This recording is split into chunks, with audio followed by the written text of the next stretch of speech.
Halo Sobat RB dan Sobat UMKM, balik lagi sama aku Dara di podcast Rumah BUMN Medan. Nah, hari ini seperti biasa kita bakal ngobrol-ngobrol bareng sama narasumber kita yang pastinya ngobrol-ngobrol santai aja tapi penuh dengan manfaat. Nah, hari ini nih Sobat RB, kita kedatangan narasumber dari anak magang juga kembali dan kali ini special edition buat teman-teman atau Sobat RB di rumah yang juga mungkin lagi di fase ngurusin skripsi, tugas akhir maupun mahasiswa semester akhir nih. Jadi kita akan mendatangkan narasumber anak magang juga yang lagi mungkin mereka lagi menuju fase menyelesaikan tugas akhirnya. Kalau gitu di sini ada Amalia, Antonius dan juga Andrea. Halo, halo. Terus satu yuk dari siapa dulu? Siapa yang mau? Andrea dulu boleh. Halo Sobat Rumah BUMN Medan, kenalkan aku Andes Purnomo. Saat ini saya kuliah di Universitas Sumatera Utara, Fakultas Vokasi, jurusan Kesekretariatan. Karyatan. Kalau Amalia? Perkenalkan, saya Amalia Raihan. Saya juga mahasiswa Universitas Sumatera Utara, jurusan Kesekretariatan Fakultas Vokasi. Halo, kembali lagi dengan saya. Kemarin udah pernah. Saya Antonius Purba sama jurusan Kesekretariatan Universitas Sumatera Utara semester 6. Oke. Situ B3 ya? Ya, siap benar. Berarti menuju tugas akhir. Nah, gimana rasanya menjadi mahasiswa di semester akhir ini? Masih terpantau seru-seru aja. belum udah nyusun udah pertama. Nah, pasti struggle ketika masuk ke fase tugas akhir ini. Siapa? Ketua kami, Kak. enggak. Jadi kayak pada umumnya ya, kan kebanyakan tugas akhir itu sebelumnya itu sama kayak ini ya disclaimer dulu, tugas akhir itu kayak skripsi juga bagian di D3. Jadi per bab sampai penelitian juga bab 1 sampai bab 5. Cuma tergantung lagi kita jurusannya sosum atau saintek. Sebenarnya sama aja sih kayak skripsi penelitiannya. Nah, untuk susah atau enggaknya, struggle atau enggaknya itu hampir sama aja ya, tentang dosen, susah nemuin dosen, terus ngolah datanya gimana, nyimpulkannya gimana itu sama-sama susah juga. Ngatur waktunya juga susah. Jadi nggak jauh beda sebenarnya D3 sama S1. Tapi yang paling struggle itu sih untuk sekarang ini aku pribadi nyusun belum ada kesulitan. Tapi kan kita nggak tahu ya nanti ke depannya gimana. Tapi ya kita lihat aja nanti. Paling di dosen ya biasalah ya. Kalau Amalia gimana? Kalau bagiku sih Kak, kesulitannya itu di referensi jurnal. Karena kan judulku itu terkait dengan UMKM. Jadi masih banyak yang belum sama judulnya dengan judulku. Nah, itu yang paling susah. Setelah itu ya terus menemui dosennya, terus bagaimana cara membuat isi dari bab 1 sampai bab akhir tuh kayak susah kalau nggak dibimbing dan nggak ada panduannya. Begitu itu aja sih Kak. Oke, kalau Andrea sendiri? Kalau aku pribadi sih Kak, kurang lebih sama kayak Amalia. Saat ini aku di stuck banget nih di bab 2 karena kurangnya referensi juga, sulitnya jurnalnya karena penelitianku ini masih sedikit ya.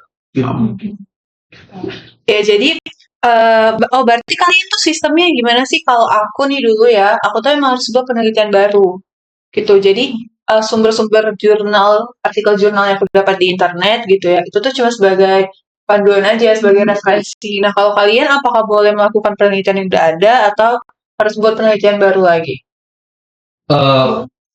Penelitian baru sih Kak. Karena kami juga gimana ya, ini kan belum bimbingan sama dosen. Untuk kebetulan dosen kami sama, dosen pembimbing. Dan dosen pembimbing kami itu ngasih tahu bimbingannya itu setelah semua jadi bab 1 sampai bab 5 baru direvisi. Itu di kami.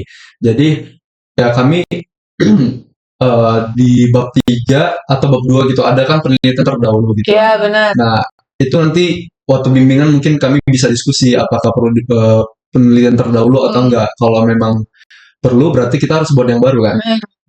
Tapi kalau misalnya nggak perlu ya mungkin bisa ikut yang tadi tergantung nanti bimbingannya belum. Karena dia emang beda-beda kan, Iya. dosen gitu.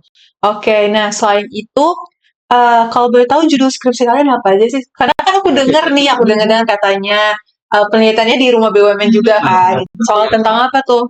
Kalau aku Kak, judul tuh peran pelatihan dalam meningkatkan pengetahuan dan keterampilan pelaku UMKM rumah BUMN Medan. Oke, kalau Antonius? Peran media sosial dalam meningkatkan literasi bisnis pelaku UMKM binaan rumah BUMN Medan. Oke, berarti kayak digital marketing ya. Ya. Tadi Amalia? Kalau aku peran kualitas pelayanan terhadap kepuasan UMKM rumah BUMN Medan. Berarti nanti itu akan kayak apa ya? Penilaian langsung dari UMKM ya? Kuantitatif dong berarti, bukan? Kualitatif. Mereka kuesioner tapi Kuesioner. Oh, mereka berdua, aku wawancara. Wawancara pihak Ya, pelaku UMKM. ya. Juga. Itu berarti perlu tenaga yang ekstra juga kan, ngumpulin kuesionernya, belum lagi wawancaranya, benar? Iya, ketemunya lagi karena kan pelaku UMKM ini kadang sangat waktu. Terus kalau buat ngisi kuesioner kayaknya banyak yang belum paham gitu ya. Oke. Nah, sebelum kalian sampai di tahap akhir ini, sebelumnya kan kalian magang juga nih, gitu kan, masih menjadi anak magang di rumah BUMN. Kalian juga ada buat laporan magang juga kah, atau gimana? Iya. Laporan sama juga. Oh, laporan magangnya itu literally laporan aja, atau kalian harus ngebuat suatu hal baru di rumah BUMN tempat kalian magang? Kalau hal baru sih kayak nggak ada. Cuman laporan itu tuh jadi salah satu kewajiban dan masuk ke mata kuliah magang semester ini. Nah, untuk kelulusan mata kuliah itu kami harus seminar magang. Bedanya kayak kalau misalnya di S1 ada senpro, kami senpronya itu seminar magangnya istilahnya. Ya, kalau S1 kan senpronya bab 1 sampai bab berapa gitu. Nah, kalau ini itu nggak bab dari tugas akhir, tapi dari laporan magang itu yang diujiankan, diujikan melalui seminar magang. Keseluruhan berarti ya? Ya, kayak gitu. Jadi kalau kami selesai dulu laporan magang, tetap kayak revisi juga, bimbingan juga. Kalau udah di SSC, kami daftar seminar magang dan itulah diuji buat lulus atau enggak. Nah, baru bisa lanjut ke tugas akhir. Gitu, berarti emang beda-beda berarti tiap kampus, tiap jurusan ya. Karena aku kalaupun harus magang, aku harus buat hal yang baru juga, aplikasi baru di tempat magang ya. Mungkin kalau aku magang saat itu aku magangnya di RB, mungkin aku akan buat sistem tentang surat masuk, surat keluar, atau barang masuk, barang keluar gitu-gitu. Terus baru habis itu beda lagi sama sempro gitu kali ya. Mungkin perbedaan antara D3 dengan S1. Dan D3 juga di kami bukan cuma yang Vokasiusu doang. Maksudnya tanya ke teman yang Politeknik Negeri Medan, sebenarnya sama aja. Kayak D4 maupun D3 itu mereka harus seminar magang juga, baru ke tugas akhir. Mungkin bedanya cuma kayak diploma sama sarjana, itu aja sih yang membedakannya. Tugas akhirnya itu berarti setelah menyelesaikan sampai bab 5 itu langsung sidang sebutannya? Iya, sidang, tapi kan revisi dulu kan. Oh iya, revisi bimbingan habis itu langsung sidang. Berarti ya ada juga. Berarti enggak yang kayak harus sempro dulu baru masuk sidang atau enggak? Sempro itu kayak istilah bagi kami lah. Gitu. Enak ya? Enak. Kalau aku harus 3 kali dulu ngelewatin baru bisa sampai ke tahap sidang. Nah, terus setelah ini kan mungkin setelah tugas akhirnya selesai, nantinya mungkin aku berdoanya sama-sama kita semoga lancar gitu. Karena katanya Agustus ya wisuda ya. Ya, target iya dong harus bisa gitu. Terus rencana kedepannya gimana? Pengennya apa? Karena kan kesekretariatan nih gitu ya. Tertariknya di bidang apa kerjanya? Apakah akan menjadi asisten pribadi apa gimana? Iya, karena kan tiap orang beda-beda. Amalia dulu. Abis itu Andreas. Antonius sudah pernah menjawab ya, Andreas. Kan kalau jurusan kesekretariatan ini Kak kerjanya nggak terus-terusan harus menjadi sekretaris. Banyak yang melenceng dari situ. Iya, luas cakupannya gitu Kak. Oh iya. Menjadi teller bisa, pokoknya di perbankan bisa, pokoknya di yang mencakup bisnis. Iya, bisnis juga bisa. Nah, aku tertarik untuk saat ini ya Kak.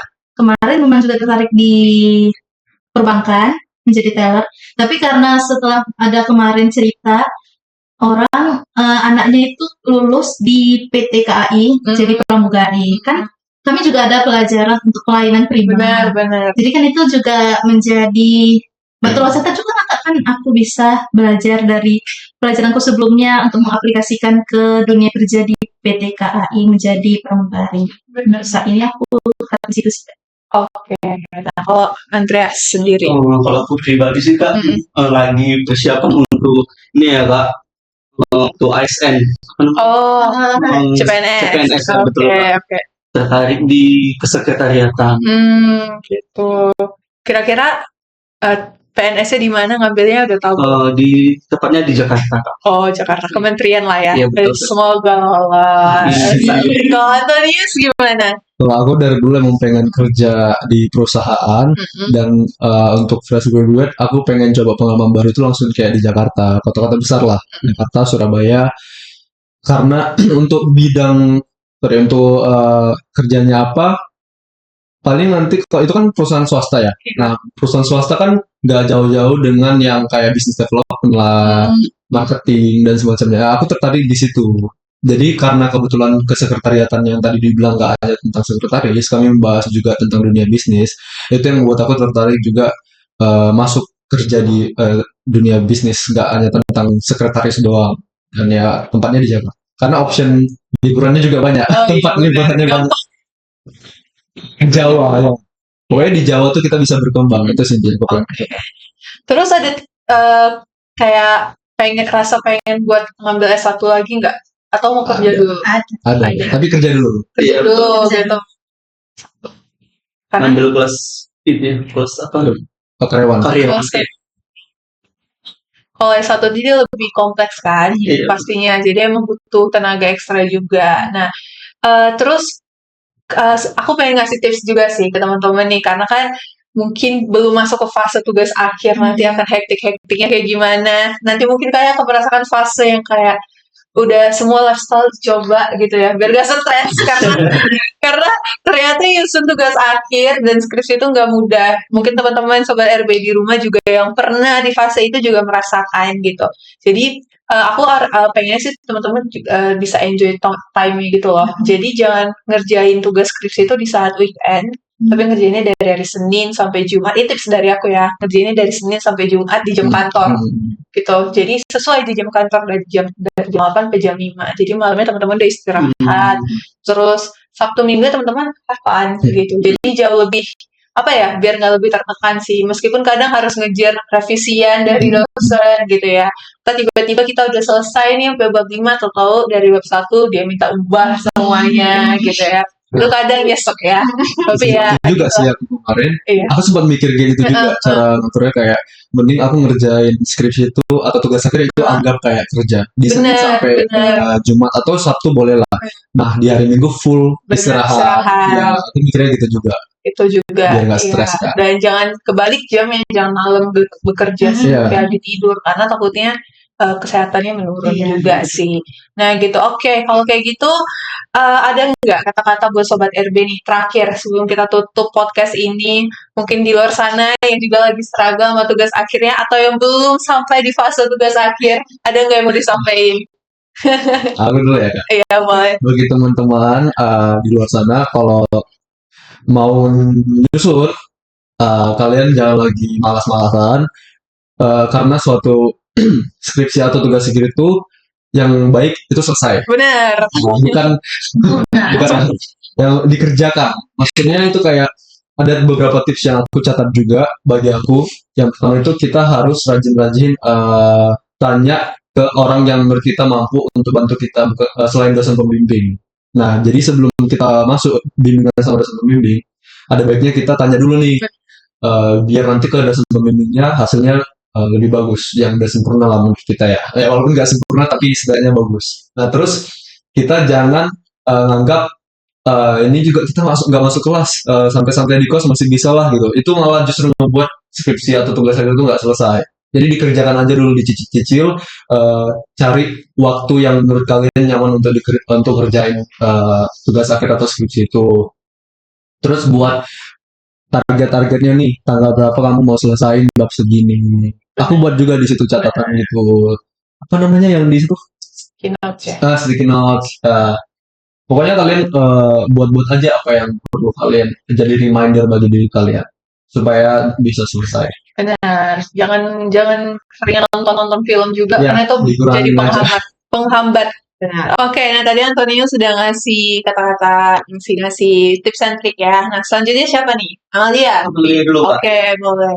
Kurang lebih sih sama dengan Antonius, membuat target, kerjakan buat target itu dari tanggalnya, dari waktu, jangan sampai mengerjakan itu tengah malam, gitu kan nggak baik, Kak. Apalagi terus-terusan minum kopi kan nggak baik untuk kesehatan. Oh iya. Harus tetap jaga kesehatan dong. Oke, mungkin menambah dikit ya. Oke, mau sombong dikit sih. Karena jadi kebetulan kelompok itu kan seminar manga itu per kelompok ya. Nah, kelompok kami yang kami bertiga ini itu paling pertama seminar magang di antar kelompok lain. Nah, karena apa? Karena kami menerapkan tips and trick tadi dan dengan bantuan Kak Cynthia juga. Kak Cynthia dan kami itu selalu komunikasi. Kak Cynthia juga peduli sama kami kayak nargetin nih. Nanti kalian minggu ini tanggal segini selesai bab segini ya. Nanti kan selesai bab ini dosennya gimana? Pokoknya semuanya diperhatikan. Benar. Jadi kami juga tetap harus mengerjakan targetnya. Nah, sampai selesai dan bisa seminar kelompok yang paling pertama seminar. Jadi tipsnya itu bukan sekedar omongan doang ya, tapi ada buktinya juga guys, karena kami ngerasain sendiri. Oke, udah ada pembuktian nih teman-teman. Jadi boleh dicoba nih sambil tugas akhirnya. Nah, kalau Andrea sendiri gimana? Kalau dari aku, untuk teman-teman yang berada di fase skripsi atau tugas akhir, semangat ya. Jaga kesehatan kalian, kerjakan apa yang kalian bisa kerjakan, jangan scroll TikTok mulu, sosmed media lainnya. Yang paling penting, sebelum melakukan segala aktivitas atau segala sesuatu, jangan lupa berdoa. Itu aja sih. Oke, jangan lupa berdoa, beribadah, dan Iya. tetap berusaha ya. Betul. Tapi nggak mungkin doa doang, usaha enggak, dan sebaliknya. Oke, nah teman-teman, itu tadi dia obrolan-obrolan kita bersama dengan narasumber anak muda ini yang lagi yang lagi di fase tugas akhir mereka. Jadi mungkin Sobat RB dan Sobat UMKM nih yang mungkin lagi ada di fase tugas akhir atau skripsi juga bisa nih ikutin tips and trick dari mereka juga gitu ya. Jadi supaya bisa lancar nih dalam mengerjakan tugas skripsinya. Jadi semoga teman-teman di sini juga lancar tugas akhirnya, skripsinya. Teman-teman di sana juga Sobat RB dan Sobat UMKM bisa lancar juga tugas akhir dan skripsinya. Kalau gitu, aku Dara selaku pembawa podcast Rumah BUMN Medan hari ini pamit undur diri beserta dengan narasumber kita hari ini dan sampai bertemu di podcast selanjutnya. Bye-bye. Bye bye. See you.